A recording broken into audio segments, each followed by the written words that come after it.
जिस दुनिया में हम रह रहे हैं वह दुनिया ऐसे रहस्यों से भरी पड़ी है जिन्हें सुलझाना इंसान के बस की बात नहीं है। फिर भी इंसान का खोजी दिमाग इस प्रकृति को ज्यादा से ज्यादा जानने में लगा रहता है। फिर चाहे चुनौती धरती खोदने की हो, अंतरिक्ष में उड़ने की हो या फिर समुद्र में गोते लगाने की हो, एडवांस टेक्नोलॉजी के चलते आज इंसान काफी कुछ कर सकता है। लेकिन फिर भी कभी कभी ये भूल जाता है कि हम प्रकृति से हैं, प्रकृति हमसे नहीं।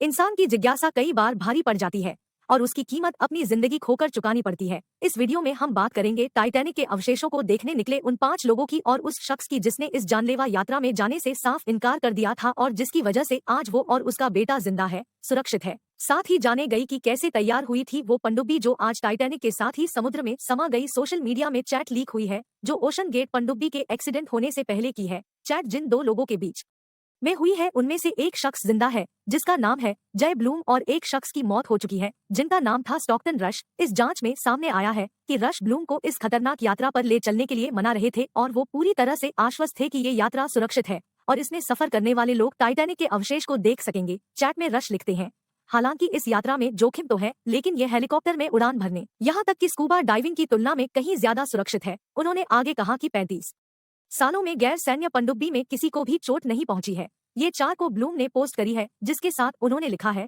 कि ब्लूम ने रश से कहा कि कुछ वजहों से वो और उनका बेटा ये यात्रा नहीं कर सकते हैं, जिसके बाद वो दोनों सीट शहजादा दाऊद और उसके 19 साल के बेटे सुलेमान दाऊद के पास चली गई। रोच ने यह कहकर भी ब्लूम को मनाने की कोशिश करी थी कि उन्हें एक बार गहराई में समुद्र में उतरकर उसके अंदर रोमांच भरे सफर का आनंद लेना चाहिए और टाइटैनिक का मलबा देखना चाहिए। उस दिन अगर रश की बातों में आकर ब्लूम ने हाँ कर दिया होता तो आज इस दुनिया में ब्लूम और उनके बेटे जिंदा नहीं होते और शायद शहजादा और सुलेमान सांस ले रहे होते। कैसे तैयार हुई थी वो पनडुब्बी जो पनडुब्बी टाइटैनिक की तरह समुद्र में ही समा गई है। उसके बीच का हिस्सा कार्बन फाइबर और टाइटेनियम से बना होता है, इरादे स्टील से 5 गुना हल्की और ज्यादा मजबूत होती है।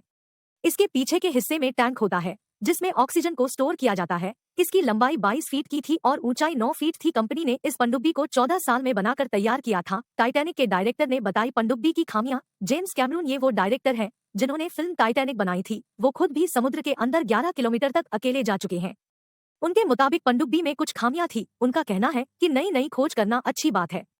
हमने भी एक पनडुब्बी बनाई है जिसे मैं खुद चलाता हूँ। ये धरती पर सबसे गहरी जगह तक जाती है लेकिन ये सिर्फ एक्सपेरिमेंट के लिए है। जब आप एक बिजनेस मॉडल तैयार करते हैं और लोगों से कहीं ज्यादा मोटी रकम लेते हैं तो उनकी सुरक्षा को सुनिश्चित करना चाहिए। इंजीनियरिंग कम्युनिटी की बातों को मानना चाहिए लेकिन यहाँ इस और किसी ने भी ध्यान नहीं दिया। फिलहाल इस वीडियो में इतना ही। वीडियो अच्छी लगी हो तो लाइक और कॉमेंट कीजिए और ऐसे ही इंटरेस्टिंग वीडियो के लिए चैनल को सब्सक्राइब कीजिए और नोटिफिकेशन आइकॉन को प्रेस कीजिए। धन्यवाद।